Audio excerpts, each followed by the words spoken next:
Battuta لکھتے ہیں کہ یہاں دریا کنارے ایک وقت ایسا بھی آیا کہ ہندو متاثر ہوئے تو کچھ مسلمان بھی متاثر ہو گئے. کہنے لگے دریا کے کنارے سال کی جو آخری تاریخ ہوتی ہے نا، آخری تاریخ سمجھ لیں 29 ذی الحج، سال کے آخر پہ نا شیطان آتا ہے، ایک بت خانہ ہے اس میں شیطان آتا ہے اور شیطان آ کے اس بت خانے پہ قبضہ کرتا ہے. تو اگر وہاں ایک کنواری لڑکی نہ بٹھائی جائے تو وہ سارے ملک پہ قبضہ کر لے گا اور سب کو مار ڈالے گا. لہذا ایک لڑکی کی بلی چڑھائی جائے گی، اس کو بٹھایا جائے گا بت خانے میں رات کو. وہ کنواری لڑکی ساری رات وہاں بیٹھے گی، صبح جب لینے جاتے تو لڑکی مری ہوتی. شیطان آیا ہے تو اس کو یہ دینی ہے تو تب اس نے جان چھوڑ. یہ رسم تھی. میں اکثر کہتا ہوں ہمارے تو جو دروازے پہ بھیک لینے آتا ہے وہ بھی قسمت کا حال بتاتا ہے. جس کی اپنی قسمت خراب ہے کہ مانگتا پھر اپنی قسمت کا یہ حال ہے کہ در در کا بھکاری ہے، قسمت کی حال بتاتا ہے. اور کئی دفعہ سونا بھی ڈبل کر دیتے ہیں. وہ پتہ تب چلتا ہے جب سنگل بھی غائب ہو جاتا ہے. خدا کا خوف کریں، یہ قسمت کا حال بتائے گا جو روٹیاں مانگتا ہے.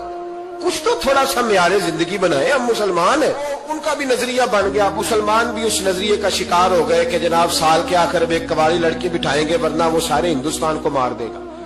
ایک حافظ ابو البرکات رحمت اللہ علیہ نام کے بزرگ ہوتے تھے اور سلسلہ عالیہ چشتیہ کے شیخ بھی تھے. لیکن اللہ کی قدرت یہ تھی کہ ان کے چہرے پر داڑھی اور مونچھیں نہیں آئی. کچھ لوگوں کے نہیں نہ آتے بال، کیا کہتے ہیں ان کو؟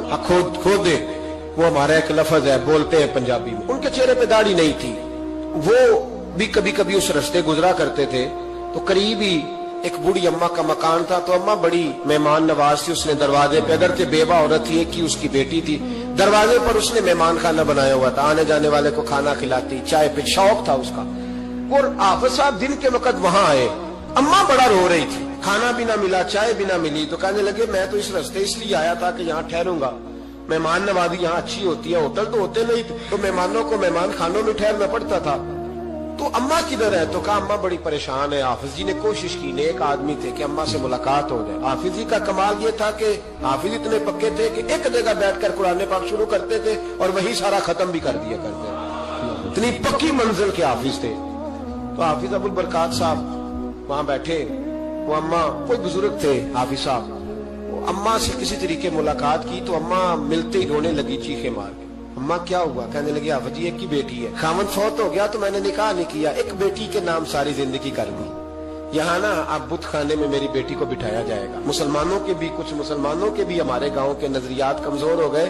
یہاں بچی کو بٹھایا جائے گا اور سویرے وہ مر جائے گی میری بیٹی. قرآن اندازی ہوئی ہے تو میری بیٹی کا نام نکل آیا. اب بیٹی کو جانا ہی پڑے گا. یہ ہمارے ان کچھ علاقوں کا طریقہ ہے. حافظ جی کہنے لگے اماں تو اس طرح کر، میں لوگوں کو سمجھاتا ہوں کہ یہ غلط ہے، شریعت اس کو پسند نہیں کرتی. تو میرے ساتھ انہوں نے کہا یہ لوگ نہیں مانیں گے. بہت سارے ہندو بھی ہیں، بہت سارے مسلم بھی ہیں، تو گڈمنڈ ہو گئے نظریات، یہ تھوڑی مانیں گے. حافظ جی کہنے لگے اماں پھر ایک اور حل بھی ہے. میرے چہرے پہ کون سا داڑھی ہے؟ تو بیبیوں والے کپڑے مجھے دے. آج میں بیٹھتا ہوں وہاں دیکھتا ہوں کون سا شیطان آتا ہے.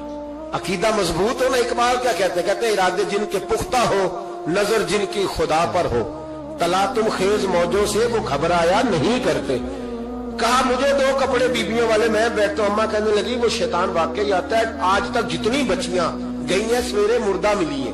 بڑی سمجھنے والی بات ہے، غور کرنا. جتنی گئی ہیں ساری مردہ آئی ہیں. تو حافظ جی آپ کو جب وہ شیطان رات کو دیکھے گا نا، آپ آئے ہیں تو آپ کے تو وہ زیادہ ٹکڑے کرے گا کہ اس نے دھوکہ کیا، مرد ہو کے عورتوں کی جگہ پہ آیا. آپ نہ گئے. حافظ جی کہنے لگے ٹکڑے میرے ہونے ہیں، آپ فکر نہ کریں. دریا کنارے بت خانہ تھا. حافظ جی عورتوں والا لباس پہن کے وہاں بیٹھ گئے. حافظ صاحب کہتے ہیں 3 دفعہ میں نے رات کو باہر نکل کے دریا پہ وضو بھی کیا. ساری رات میں نے قرآن پاک پڑھا اور جب فجر کا وقت ہوا تو باہر نکل کے میں نے اذان پڑھی. لوگ آئے تو میں نے جماعت کرائی. اور فرماتے ہندو مسلمانوں سب کو بلا کے میں نے کہا کہ اگر آج کے بعد شیطان نہ آئے تو ہندو کلمہ پڑھتے ہو سارے؟ نے کہا جی پڑھتے ہیں. فرمایا لو پھر میں بالکل صحیح سلامت آ گیا، کوئی شیطان نہیں آیا. کہتے سب ٹھیک ہو گیا. اب لوگ کہنے لگے حافظ جی بات تو آپ کی ٹھیک ہے پر وہ بی بی کیسے مر جاتی تھی؟ جس کو ہم رات کو بٹھاتے تھے سویرے مردہ ملتی تھی تو اس کو کون مارتا تھا اگر شیطان نہیں آتا؟ حافظ جی سمجھانے لگے کہ شیطان وسوسہ دیتا ہے پر زندگی موت اس کے ہاتھ میں. وسوسہ دیتا ہے، جتنی اس کو گنجائش ہے وہ کرتا ہے. کہا پھر وہ بی بی کیسے مرتی تھی؟ تو حافظ جی نے ایک بہت بڑی بات سمجھائی. کہنے لگے اصل بات یہ جس آدمی کو پتا ہونا میں نے سویرے مر جانا ہے وہ ڈر سے ہی مر جاتا ہے. اس کو پتا ہونا کہ میں یہاں مرنے آیا ہوں تو وہ ڈر سے ہی. فرمانے لگے اس کا عقیدہ کمزور ہو جاتا تھا. وہ نفسیاتی طور پر سمجھتی تھی کہ میں نے مرنا ہی مرنا ہے.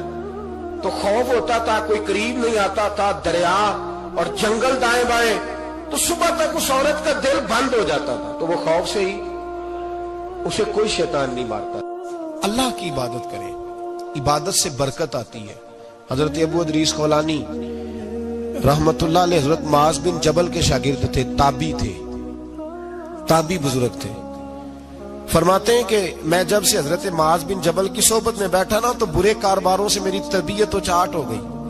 کئی کاروبار میں دیکھتا تو جھوٹ بولنا پڑتا، اس میں بڑا کچھ کرنا پڑتا، تو مجھے ڈر آتا۔ آپ فرماتے ہیں میں نے نا بڑی کوشش کی پر میری مرضی کا کام مجھے، صوفی کاہل نہیں ہوتے، فرماتے ہیں میرے اندر طاقت تھی کہ میں حلال کما کے بچوں کو کھلاؤں، پر میری مرضی کا کام نہیں ملتا تھا، حد ہو گئی۔ اور جب انسان نیکی کی طرف آتا ہے تو کچھ نہ کچھ آزمائشیں ضرور آتی ہیں، یہ پکی بات ہے، پکی بات۔ جب وہ غلط ملت کر رہا ہوتا ہے تو اس کو لگتا ہے سارا کچھ صحیح ہے، جب سیدھا ہوتا ہے تو بہت ساری پریشانیاں بھی ضرور آتی ہیں، یہ مزاج ہے دین کا۔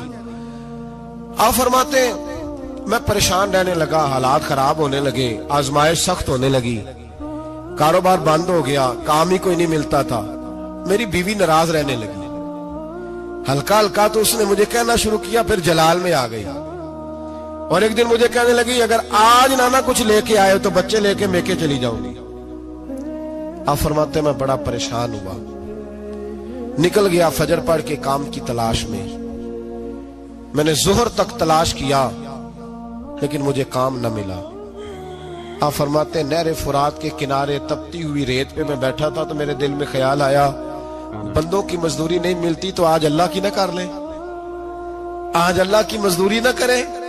آپ فرماتے ہیں میں نے گرم ریت سے تیمم کیا، وضو کیا وہیں فرات، اور گرم ریت پہ کپڑا بچھایا تو نفل پڑھنے شروع کر دی، زور سے اثر تک نفل پڑھے، زور سے۔ چلے میں ایک دعا کرتا ہوں، آپ آمین کہنا، اللہ کرے کہ ہم مغرب کے بعد والے نفل ہی پڑھنے شروع کر دیں۔ نبی کریم سید عالم صلی اللہ تعالی علیہ وآلہ وسلم کے غلاموں کا حال دیکھے، عبادت کا حال دیکھے۔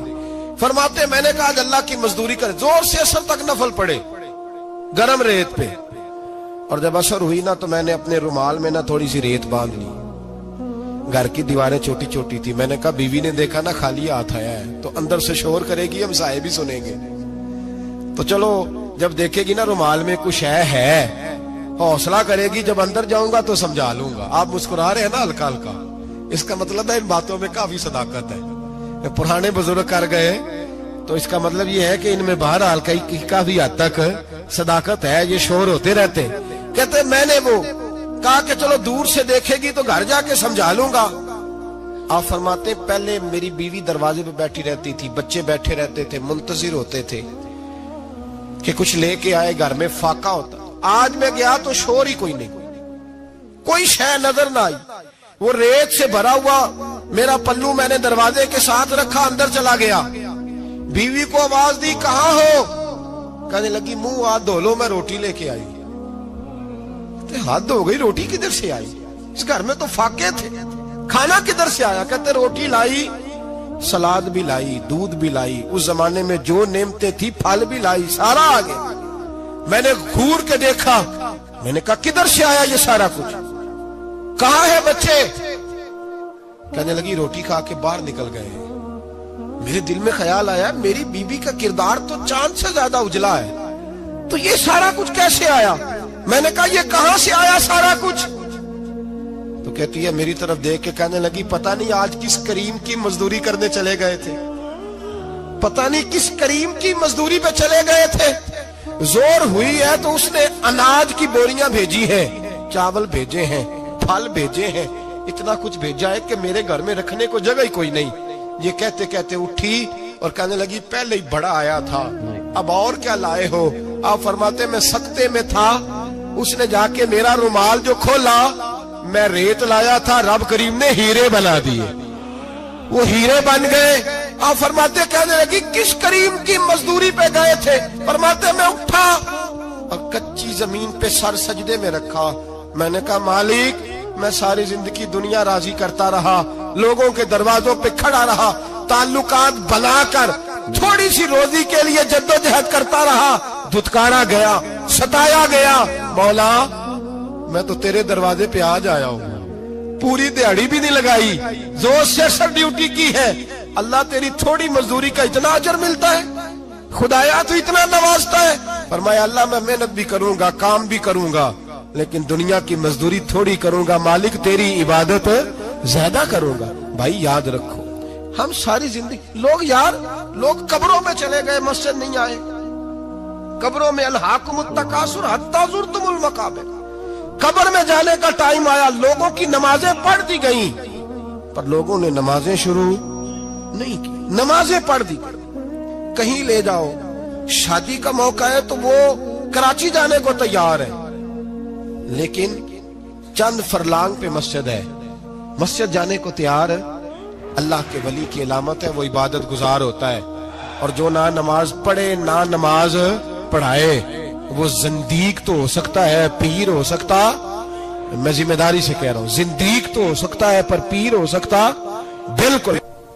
وہ کہتا ہے میں تکبر کرنے والوں کو پسند نہیں کرتا، وہ کہتا ہے فسادی پسند نہیں ہے، وہ فرماتا ہے کہ راہوں میں کجی کرنے والے پسند نہیں ہیں، وہ فرماتا ہے کہ بدعہدیاں کرو گے تو میں صبح قیامت تم سے سوالات کروں گا۔ اللہ تبارک و تعالیٰ بہت ساری چیزوں کو ناپسند کرتا ہے، ناراض ہو جاتا ہے، بلکہ نبی پاک صلی اللہ تعالی علیہ وسلم نے فرمایا تم بات کرتے کرتے کوئی ایسا جملہ بول دیتے ہو کہ رب اتنا ناراض ہوتا ہے کہ تمہیں پتہ بھی نہیں ہوتا، تمہارے لیے جہنم کا فیصلہ کر دیتا ہے۔ اس لیے پہلے تولو پھر بولو، خود اپنے لفظوں کی تو تم پہرے داری کرو نا کہ میں کیا کہہ رہا ہوں۔ کوئی ایسا جملہ، کوئی ایسی بات وارث شاہ مان کری نہ وارثاں دا، کوئی ایسی بات نہ تمہاری زبان سے نکلے۔ اور حضور یہ بھی فرماتے ہیں کہ اس کا دوسرا پہلو بھی ہے، بعض اوقات تم بات کرتے ایسا جملہ کہتے ہو وہ اتنا راضی ہوتا ہے کہ تمہارے لیے جنت کا فیصلہ فرما دیتا ہے۔ مسلمان کو اب یہ حکم ہے، اس ساری گفتگو کا نتیجہ یہ ہے کہ وہ اپنے جذبات پر، خیالات پر، نگاہوں پر، زبان پر، کانوں پر تھوڑی توجہ دے، بے لگام نہ بنے، بے ترتیب نہ بنے، جو طبیعت میں آئے کر نہ گزرے، تھوڑا سا نہ سوچے سمجھے اور تھوڑا سنبھل کے چلے، کبھی ان کاموں کی طرف نہ جائے جن سے رب ناراض ہو جاتا ہے، ان کاموں کی طرف بڑھے جن سے اللہ راضی ہوتا ہے۔ میرے نبی پاک صلی اللہ تعالی علیہ وآلہ وسلم نے ارشاد فرمایا، بعض احادیث میں لفظ یہ ہیں کہ اللہ اپنے بندوں کو دیکھ کے مسکراتا ہے جو اس کی شان کے لائق ہے۔ جس ترتیب سے ہم مسکراتے ہیں، جس ترتیب سے ہم روتے ہیں، جس ترتیب سے ہم کسی بات کا اظہار تشکر کرتے ہیں، خدا ان باتوں سے پاک ہے۔ اب بہت ساری حدیثوں میں آیا کہ وہ مسکراتا ہے، تو کیا مطلب ہے مسکرانے کا؟ تو علماء تفسیر نے لکھا ہے مسکرانے کا مطلب یہ ہے کہ وہ بڑا ہی راضی ہوتا ہے اپنے بندے سے، بڑا راضی ہوتا ہے، یہ مطلب ہے۔ ایک تو مسکرانے کا مطلب یہ کہ وہ بڑا راضی ہو گیا، وہ مسکرا دیا اپنے بندے پہ، اور ایک اس کا معنی خود نبی پاک صلی اللہ تعالی علیہ وسلم نے بیان فرمایا۔ مسند امام احمد بن حنبل میں حدیث ہے، حضور سید عالم علیہ السلام سے صحابہ نے پوچھا یا رسول اللہ شہید تو بڑے لوگ ہوتے ہیں، شہیدوں میں افضل کون ہے؟ تو اللہ کے حبیب علیہ السلام فرمانے لگے وہ والا بندہ جو ڈٹ گیا تھا کافروں کے مقابلے میں، وہ ہلا نہیں، پوری طرح ڈٹ کے جو لڑا وہ شہداء میں افضل ہے۔ حضور فرماتے ہیں وہ جنت کے بالا خانوں میں سیر کرے گا اور رب اسے دیکھ کے مسکرائے گا، رب اسے دیکھ کے مسکرائے گا، اللہ تعالیٰ مسکراتا ہے اسے دیکھ کے۔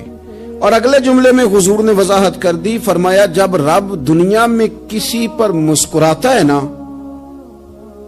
تو اس کا معنی یہ ہے کہ قیامت میں پھر اللہ اسے حساب کوئی نہیں لے گا۔ جس پر اللہ دنیا میں مسکرا دیا اس سے کوئی حساب، تو وہ کام ڈھونڈنے چاہیے نا جس سے اللہ مسکرائے۔ ویسے کبھی ہم ایسا کرتے ہیں کہ نہیں کہ کسی کو راضی کیا جائے؟ یہ کام ہم کرتے ہیں کہ ہماری کمپنی کا جو سربراہ ہے وہ ہم سے راضی رہے، جس ادارے میں ہم پڑھاتے ہیں اس ادارے کا بڑا ہم سے راضی رہے، یہ کرتے ہیں ہم، اس کے لیے کچھ نہ کچھ ہیلے بہانے ہم کرتے ہیں، برادری، قبیلہ، علاقہ، بستی، لوگ کسی طریقے سے ہمارے ساتھ مطمئن رہیں، کرتے ہیں نا یہ سارے کام۔ اس میں تھوڑی مشکل بھی ہمیں آتی ہے لیکن کرتے ہیں، کیا کریں؟ گھر میں بھی کئی دفعہ ایسا ماحول بنانا پڑتا ہے. چلیں ایک اور میٹھی مثال دیتے ہیں, زیادہ سمجھ میں آئے گی. چھوٹا بچہ خوش رہے, آپ اس کے لیے محنت نہیں کرتے؟ وہ چھوٹا ہے, اس کو خوش کرنا فرض ہے ابا پہ, لیکن وہ کہتا ہے کہ میں نے موٹر سائیکل لینا ہے.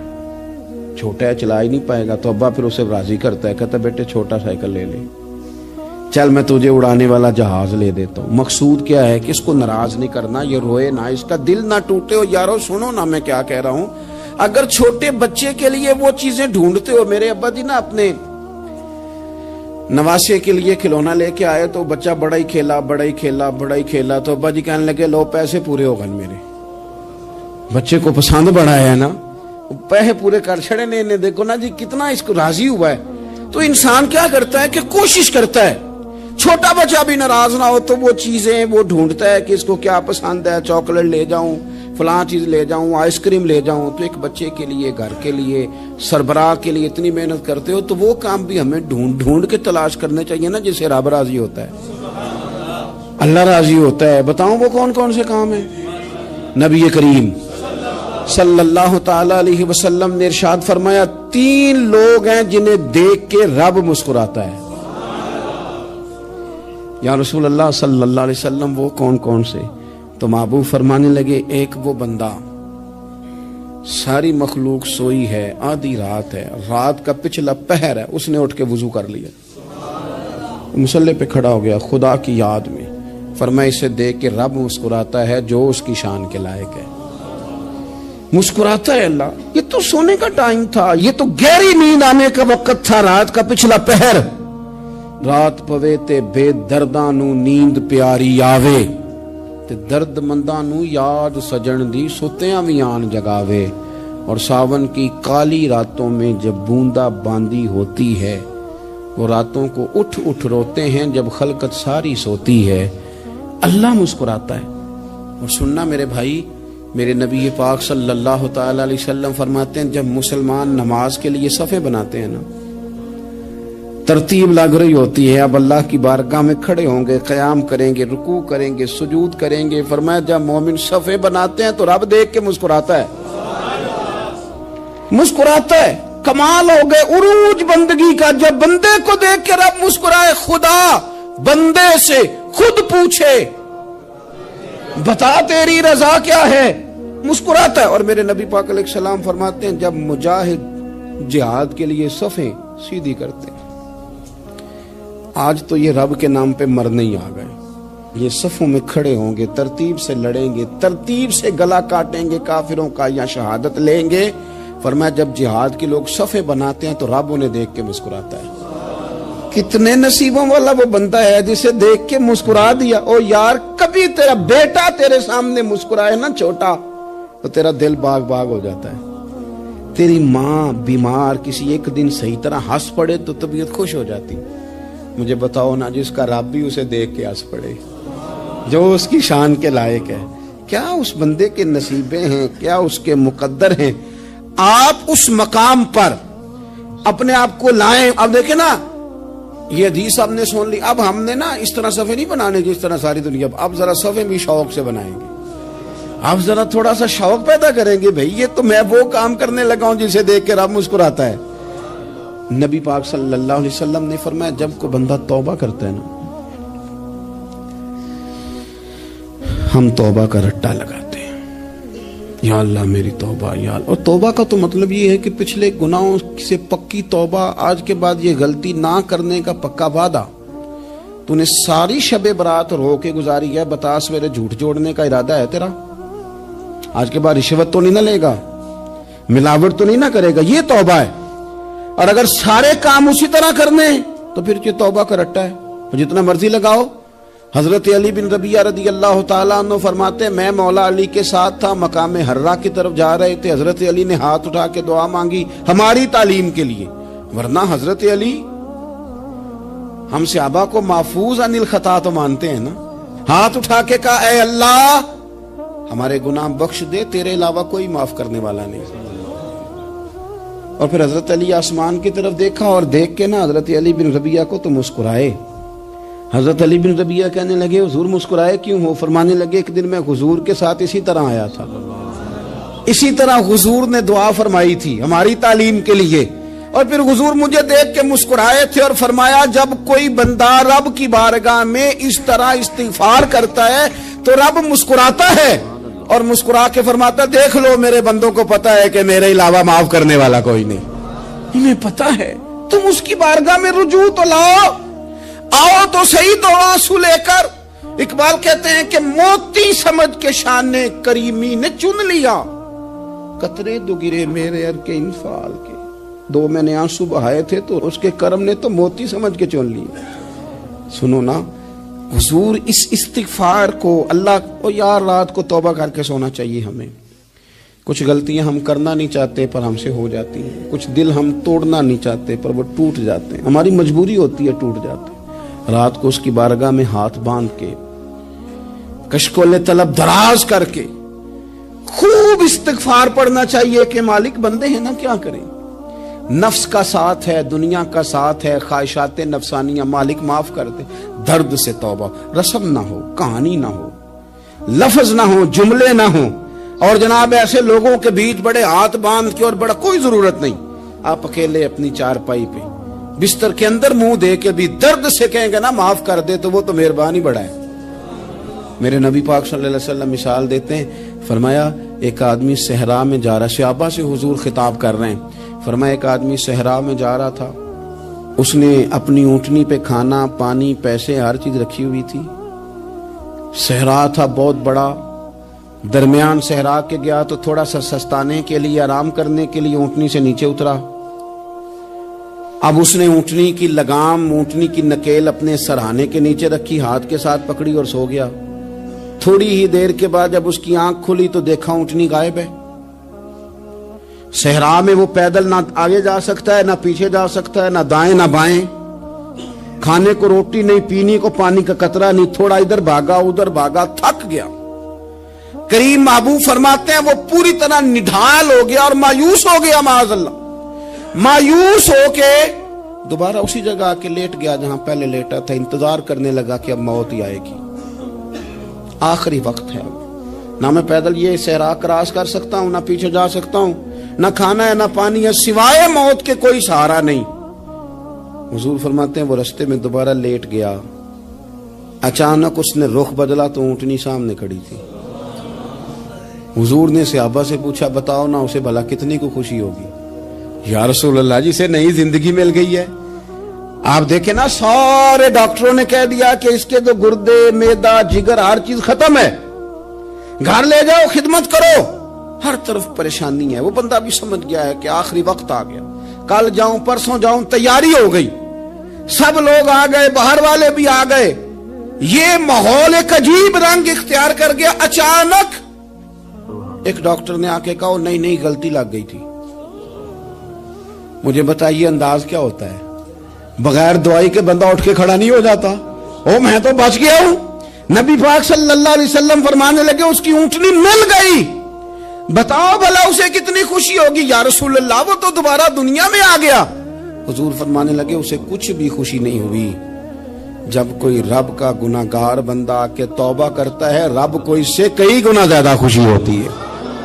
میرا بندہ آ گیا ہے، میرا بندہ آ گیا ہے، میرے گھر آ گیا، اس نے آنسو بہائے ہیں، اس نے کہا اللہ میں تیرا ہی ہوں، تیرا ہی رزق کھاتا ہوں، تیری ہی زمین پہ رہتا ہوں، تیرے نام سے میری سانسیں چلتی ہیں۔ وہ آ گیا۔ فرمایا اس اونٹنی والے سے زیادہ رب کو خوشی ہوتی ہے جب گناہگار آ کے توبہ کرتا۔ گناہگاروں کے آنسو اس کی بارگاہ میں بڑے مقبول ہیں، لیکن ہم رسم ادا کرتے ہیں، توبہ نہیں کرتے، ہم اپنے آپ کے ساتھ دھوکہ کرتے ہیں، جھوٹ بولتے ہیں۔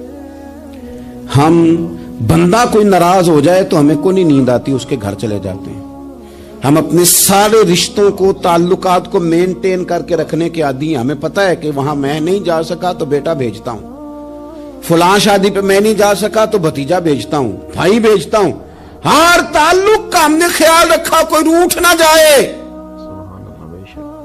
لیکن کمال ہے نا، یہ نہیں سوچا کہ اگر رب روٹھ گیا تو جب وہ روٹھ جائے نا تو سارے رشتے بھی بندے کے پاس موجود ہوں تو کوئی کارآمد نہیں ہوتا، پھر کروڑوں روپیہ جیب میں ہوں تو ڈاکٹروں کی دوائیاں اثر نہیں کرتی۔ وہ روٹھ جائے تو پھر انسان اس طرح سے پھسلتا ہے کہ بڑے بڑے اس کے پاس دروازے ہوتے ہیں پر کسی جگہ اس کا ہاتھ نہیں لگتا. خدا را خیال کریں, دنیا روٹتی ہے تو روٹ جائے, رب رسول ناراض نہ ہونے پائیں, اس کا خیال کریں. حضور فرماتے ہیں وہ مسکراتا ہے, اسے خوشی ہوتی ہے جب کوئی اس کا بندہ اس کی طرف رجوع کرتا ہے. میرے عزیزو, رسول پاک صلی اللہ تعالی علیہ وسلم نے ان لوگوں کے تذکرے کیے جنہیں دیکھ کے رب مسکراتا ہے. ہم نہ گناہگاروں پر بھی فتویٰ دینے میں جلدی کرتے ہیں اور نیکی پر بشارت دینے میں بھی جلدی کرتے ہیں, حالانکہ یہ ہماری ذمہ داری نہیں. پتہ نہیں اللہ تعالیٰ کس کو کب توفیق توبہ دے کے اپنے قریب کر لے, لیکن بڑی جلدی ہے, بڑی جلدی فتویٰ دینے میں. اور یہ فتویٰ اب صرف مفتیوں کا نہیں رہ گیا, یہ میری طرح کے آپ کی طرح کے ڈھیروں لوگ ہیں جنہوں نے جیبوں میں فتوے ڈالے ہوئے.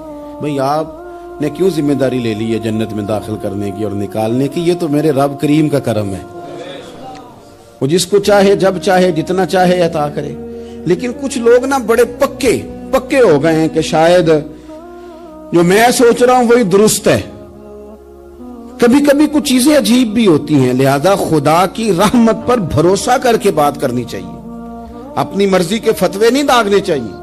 وہ دیکھو جی فلانا بندہ یوں کر رہا ہے, آپ کو پتہ ہی نہیں پوری بات کا, آپ کو علم ہی نہیں پوری بات کا. حضرت بہاءاللہ نقشبند بخاری رحمت اللہ علیہ فرماتے ہیں میں حج کرنے گیا تو وہاں میں نے ایک آدمی کو کروڑوں کا کاروبار کرتے دیکھا تو میرے دل میں خیال ہے یہاں بھی اللہ اللہ کرنی چاہیے تھی, دنیا داری کر رہا ہے. لیکن فرماتے ہیں حج سے فارغ ہوئے تو میں نے دیکھا وہی بندہ